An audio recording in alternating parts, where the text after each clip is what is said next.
ვერცერთი ფესტივალი open-air თუ ევროპისკენ სწრაფვა ვერ შეცვლის იმას, რომ ქართველები ტაშფანდურაერია. ქალაქური სიმღერები კი კიდევ ბევრი საუკუნის მანძილზე ისეთივე აქტუალურად დარჩება, როგორიც დღესაა. ამას კიდევ ერთხელ ქსოვრელების მრავალწლიანი ისტორია და 21 საუკუნეში ახალი ალბომის პრეზენტაცია მოწმობს. და ეს მაშინ, როდესაც მთელი ქართული შოუ-ბიზი უსახსრობაზე და მუსიკალურ სამყაროში მძიმე ვითარებაზე წუწუნებს.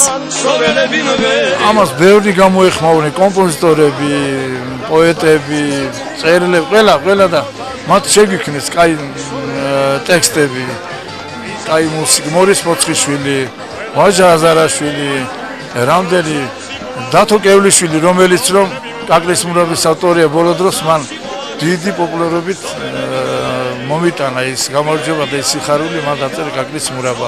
ჯიმი ჯარიაშვილი, ეს სიმღერები რაც მივიღეთ ირინე ტოჩილაშვილი, რომელმაც ბევრი სიმღერები დამიწერა და ვიმღერეთ და აი პატრა ბიჭებსაც გადავცეთ, ეხლა მათ შეასრულონ კი ყოველთვის და დაიკარგოს ეს ქალაქური ფოლკლორი. დღეს შედგა კარგი კონცერტი და ყველა, ვთქვათ, კმაყოფილი გამოვიდა ამ კონცერტის მერე.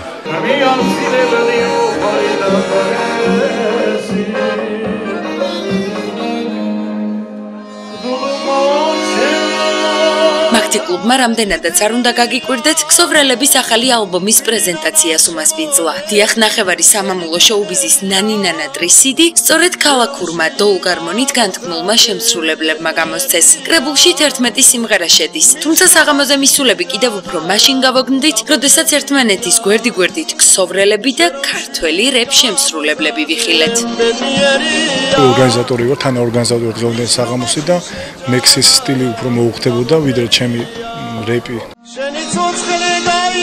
ჩემო თბილისო, ასე ჰქვია ქსოვრელების ახალ კრებულს, რომელშიც 11 სიმღერა შედის. მოკლედ, ქსოვრელები მღერიან და არ ჩერდებიან. თაობები იცვლება, ქართული შოუ-ბიზიც ხან იძირება, ხანაც ოდნავ წინ მიდის. ქალაქური ტაშფანდური კი ქართველი მსმენელის თავიდან არა და არა მოდის.